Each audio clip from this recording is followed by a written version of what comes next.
अब ये सत्य ज्ञान है। अब इस सत्संगों को सुनकर आम व्यक्ति की जुबान पर यह सत्य ज्ञान चढ़ जाएगा और हो सकता है इस दास से भी अच्छी तरह कोई बहुत मीठी मीठी बात बना के इस ज्ञान को सुनाने वाला भी आपको मिल जाएगा। और आपके अंदर एक विशेष कमजोरी है हमारे अंदर कि हम किसी की लतीफेदार बातें सुन लो उस पर इतने प्रभावित हो जाते हैं, बहुत गणे, फिर उसकी महिमा गाँव आइए हमारे भी सुनाइए सत्संग, आजा हमारे भी। इससे क्या होगा कि आपके हृदय में उस व्यक्ति विशेष के प्रति अपने गुरुदेव से ज्यादा श्रद्धा बन जाएगी और ऐसा बनने से आप पतिव्रता पद से गिर जाओगे। ये गुरु महिमा माता है। गुरु को तजा बजा जो आना था पशुआ को फोकट गया ना, वो आपको मीठी मीठी बातें बता सकता है इस ज्ञान के आधार पर दे कुछ नहीं सकता। जैसे प्रधानमंत्री या मुख्यमंत्री किसी विशेष स्थान पर जाते हैं, उनसे पहले वक्ता बहुत कुछ बोल देते हैं, ऐसा जमीन आसमान मिला देते हैं, हमारी सरकार ये कर देगी, हम ये कर देंगे, लेकिन वो कर कुछ नहीं सकते, वो बोल सकते हैं।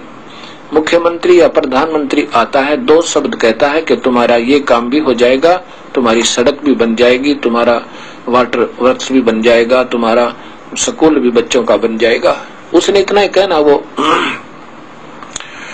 उसके शब्द में शक्ति है। और वो बोल रहे थे उनके शब्द में शक्ति नहीं है, वो नहीं कुछ कर सकते थे। ऐसे ही ये ज्ञान सुनाने वाले केवल व्यक्ति प्रभुता तो पा जाते हैं बोली समाज में, लेकिन इनके पास नाम देने का अधिकार है नहीं, शब्द शक्ति है नहीं, ये कुछ नहीं दे सकते।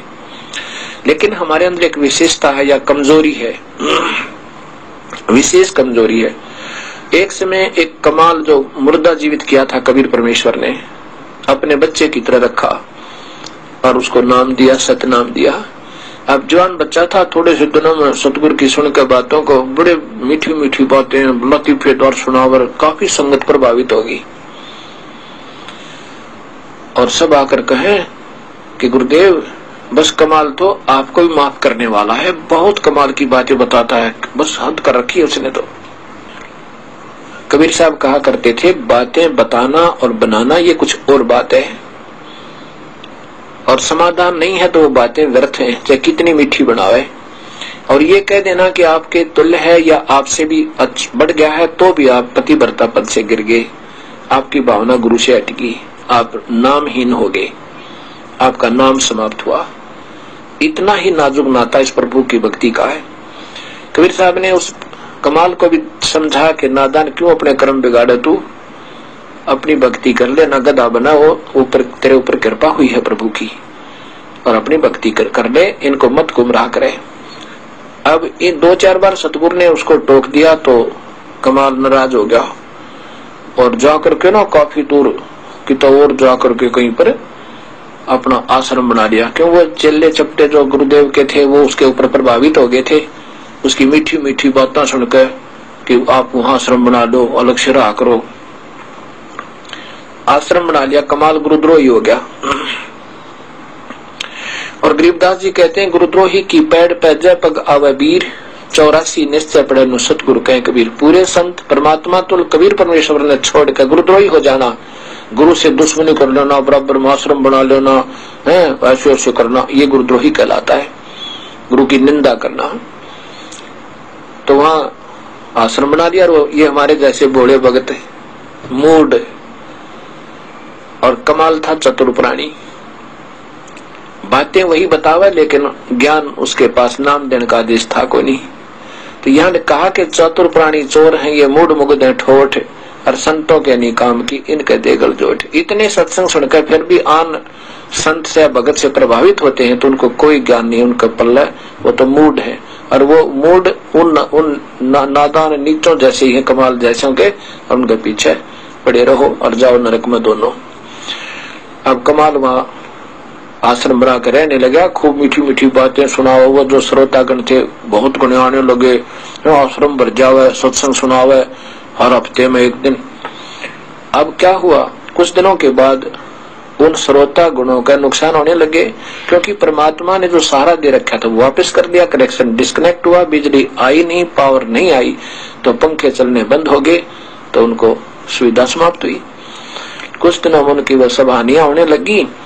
अब आपको कितने ही मीठी बात बताता हो कोई और एक नुकसान हो जावे आपने उस संत की बात कति नहीं सुनावे, दोबारा नहीं जा सकते वहां पे।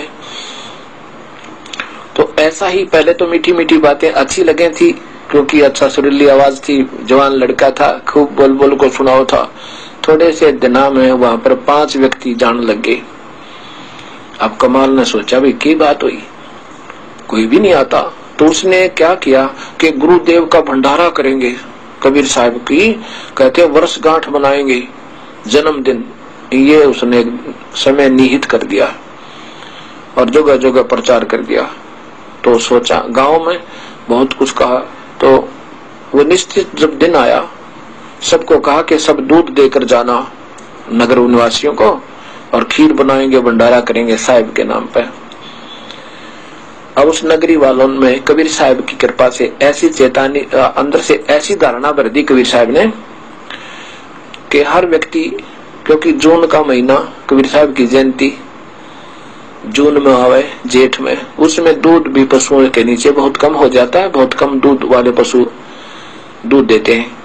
तो हर व्यक्ति के मन में ऐसी धारणा भर दी कि मैं आज सुबह भंडारे में बख्ते दूध डालाऊंगा, और दूध की जगह पर पानी डालाऊंगा, जल। और किसने दिखा है मेरे 1 गिलास पानी में, और सब तो दूध डाले ही डालेंगे, वहां मेरा 1 गिलास जल होगा तो क्या पता लगेगा। अब ये सोच के सुबह उठे और लोटे में जल भरे और ढके कपड़े से ढककर, और वहां जाकर कहे सत साहेब महाराज जी, कमाल कर सत साहेब भाई, सत साहेब आ गए, कहाँ जी, दूध लाए हो, कहाँ जी, डाल दो वहां पात्र में। बाहर एक पात्र रखा था, अब जाए और पात्र पे भी कपड़ा डाला हुआ था, कपड़ा ऐसे करे और नीचे डाले पानी, चल पड़े। सभी के सभी, कोई एक आधा तो दूध लाया नहीं, सभी की ऐसी धारणा होगी लोटा लावे और सत साहेब बोले और दिखावे कि हम लाए हैं, और ड्रम में डाल जावे। वो सुबह पानी का ठोक दिया, वो जल का भर गया सारा। अब कमाल बड़ा प्रसन्न हुआ, क्या तो सारा ही गांव झुक गया, या तो 5-4 ही आते थे। उसने सोचा कि फिर तेरे पर गांव प्रसन्न हो गया। अपने जो रहा करते आश्रम में चेले चपटे, उन तो बोला कि अभी बना लो, आज तो खीर और दूध खूब ठाठम ठाठ हो गए। अब उन शिष्यों ने, वहां के सेवकों ने उठाकर देखा, वो पर्दा उस मटके का, उस पात्र का, उस ड्राम का जिसमें दूध डाल रहा था सारा गांव, वो तो पानी का भरा। कमाल से कहा शिष्यों ने, सेवकों ने कि महाराज जी तो दूध नहीं, वो तो सारा गांव पानी से भर गया। उसने, कमाल ने देखा, कमाल है, ऐसी बात थोड़ी हो सकती है।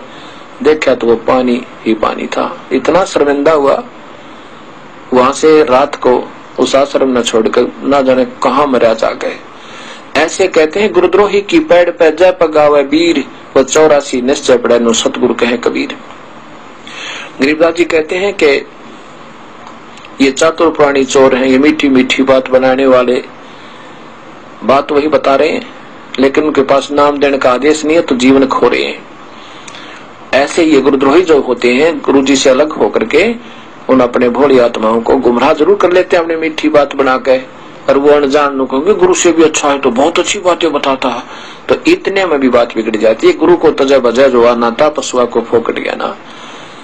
उसके लिए कवि गरीबदास जी कहते हैं कि ये चातुर प्राणी चोर है, विचक्षण है, ये चतुर प्राणी दिखे सैने पर वस्तु नहीं, न उनके पास नाम देने का आदेश और न ही वो सत्य ज्ञान है। चोर है मूड मुग्ध है ठोठ, जो इतने सत्संग सुनकर भी उनके पीछे लगे वह कहते हैं ठोठ। तो संतों के नहीं काम के उनके दे गलजोट, वह उनके साथ, उन विचक्षण चतुर प्राणियों के साथ ही मरने योग्य हैं, जो इतना सत्संग सुनकर भी उनकी बातों में फंस जाते हैं। कभी परमात्मा के भगत के बारे में आपको सत्संग में बहुत बार बताया है। कबीर परमेश्वर की जो या सत भक्ति जो करता है, उसके निकट काल के दूत, यम के दूत तो बहुत दूर की बात है, यमराज नहीं आ सकता और धनराज नहीं आ सकता। आए हैं सो जाएंगे ये राजा रंग फकीरे, एक सिंहासन चढ़ चलो एक बंदे जात जंजीर।